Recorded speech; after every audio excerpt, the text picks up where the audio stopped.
Hi guys, good morning and happy Navratri to all of you. आज नवरात्रि का पहला दिन है और आज शैलपुत्री माता की पूजा की जाती है। मैं अपने घर पे पूजा कर चुकी है और अब हम मंदिर जाने वाले हैं। उसके बाद आज के इस व्लॉग में आज का हमारा दिन कैसा रहा मैं आपको यही दिखाऊंगी। और आपको पता है इस बार की नवरात्रि जो है वो बहुत ज्यादा शुभ क्यों है? क्योंकि आप भी बताना कमेंट में क्यों है, पर जैसा कि मैंने पढ़ा मैंने सुना उसके अनुसार क्योंकि इस बार जो दुर्गा माँ है वो इस धरती पर हाथी की सवारी लेकर आ रही हैं।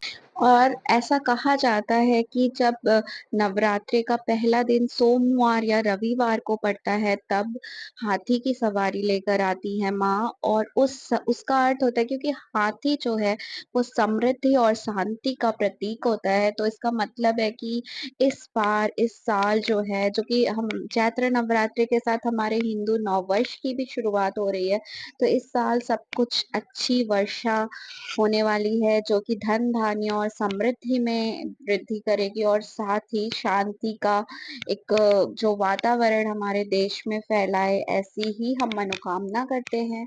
और ऐसी ही एक इस बार मान्यता है कि ऐसा कुछ होगा। मेरे यहाँ पे तो मैं नवरात्रि के पहले दिन और आखिरी दिन ही व्रत रखती हूँ। अ, हम पूरे 9 दिन कलश की स्थापना नहीं करते, लेकिन अष्टमी के दिन शीतला माता की पूजा करती हूँ, उस दिन कलश रखती हूँ। और आप बताना आप क्या 9 दिन का व्रत करते हो? वैसे मुझे लगता है कि आप भगवान के प्रति सच्चे मन से जितनी भी श्रद्धा रख सको उतना ही इम्पोर्टेंट है। कोई ज़रूरी नहीं है कि आप बहुत ज़्यादा कठिन चीज़ें नहीं कर सकते हो तो भगवान आपको उस मतलब वो करेंगे या फिर भगवान आपसे नाराज़ हो जाएँगे। आपको भगवान के लिए सच्चे मन से पूजा करनी चाहिए and the most important thing I think is you have to be a good human being in order to like get the blessings of God। तो सबसे पहले तो एक अच्छा इंसान बनना चाहिए हमें।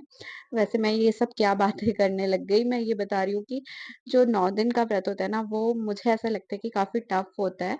तो आप बताना कि आप 9 दिन का व्रत करते हो? लेकिन मुझे वो 9 दिन के बाद जो कन्या पूजन होता है ना, वो मुझे बहुत अच्छा लगता है। बचपन की यादें जुड़ी हैं उससे, कितना अच्छा लगता था हम जब छोटे थे, हम लोग जाते थे खाने, कुछ ना कुछ गिफ्ट्स भी मिलते थे साथ में, बहुत अच्छा लगता था।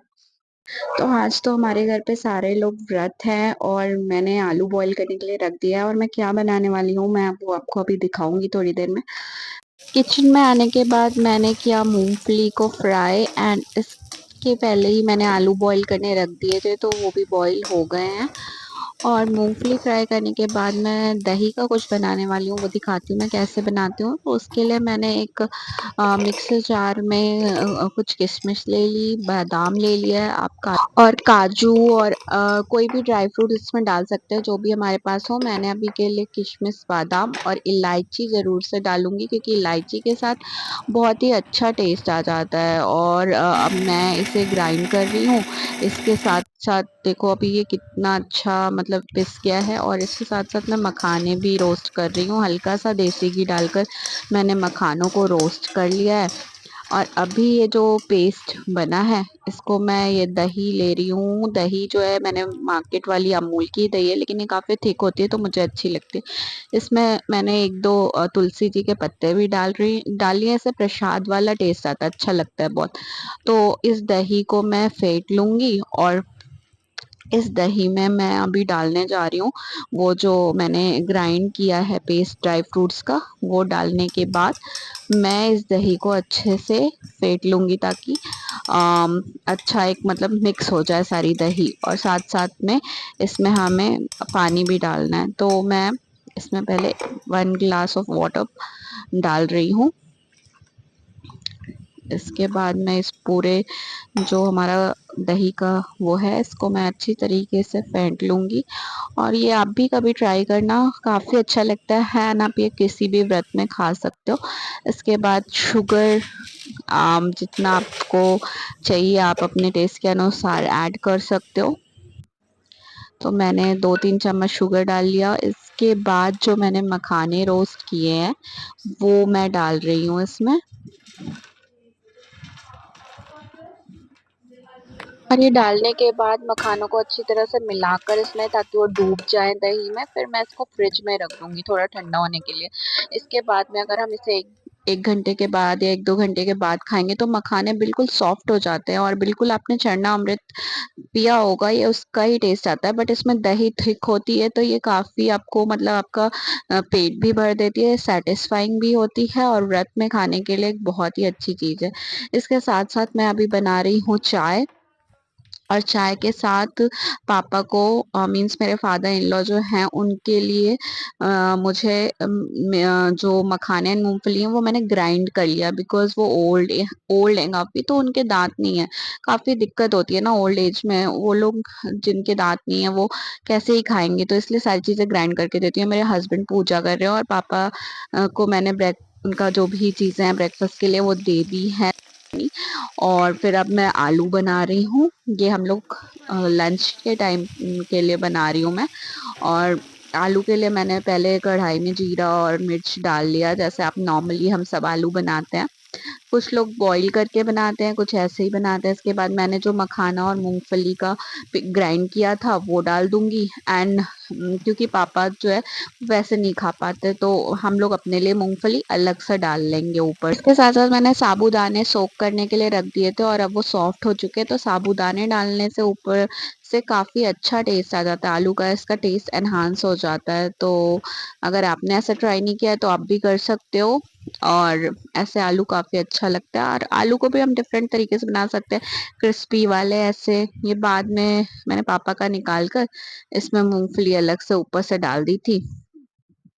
तो ये हो गया लंच टाइम, इसमें आलू और वही दही का जो मैंने बनाया, एंड कुछ मैंने बनाना काट के दे दिया। सुबह के टाइम तो मैं मंदिर का वीडियो नहीं ले पाई थी, लेकिन शाम को हम फिर मंदिर गए थे, और ये माता रानी को इतने अच्छे से सजाया है, सारे भगवान जी को इतने अच्छे कपड़े पहनाए हैं, काफी सुंदर लगते हैं भगवान जी। एंड यहाँ ये सोसाइटी का ही मंदिर है, और बहुत यहाँ पे मतलब बहुत प्यारा मंदिर है, सारे ही देवी देवताओं की मूर्ति है, और यहाँ पे एक बहुत मतलब अच्छी फीलिंग आती है कि आप पास में ही जाके जब भी मन ना लगे मंदिर में बैठ जाओ। फिर सारी लेडीज जो है वो भजन कीर्तन कर रही थी, काफी अच्छा लग रहा था वहां पे बैठने से ही, थोड़ी देर बैठ जाओ तो मन को शांति मिलती। तो हम भी बैठ गए थोड़ी देर भजन को एंजॉय करने के लिए। उसके बाद हमने सोचा कि चलो अब वापस चलते हैं और साथ में थोड़ी वॉक भी कर लेंगे। तो हम निकल गए वॉक करने सोसाइटी में ही। वहां पे मैं तो झूले मुझे बहुत पसंद है तो झूले झूलती हूँ, और चली रही थी तब डॉगी डॉगी आ रहा है। भाई कुत्तों से मुझे बहुत डर लगता है, मैं मतलब पेट फ्रेंडली तो आई थिंक नहीं हूँ। मुझे दूसरों को देखकर अच्छा लगता है कि वो कितना मतलब पेट्स के साथ बहुत फ्रेंडली हैं और उन्हें कैसे ट्रीट कर रहे हैं, लेकिन मैं खुद नहीं कर पाती। पता नहीं, मुझे बचपन से बहुत ज्यादा डर लगता है। तो हम अब टहल कर अपनी अपार्टमेंट में अपने टावर में वापस जा रहे हैं। और ये देख रहे हो कुछ लोग हमेशा फोन में ही बिजी रहते हैं। फिर घर आने के बाद थोड़ी पढ़ाई करी, उसके बाद फिर से डिनर बनाने की तैयारी करनी थी। तो डिनर में मैं क्या बनाने वाली हूँ चलिए देखते हैं किचन में।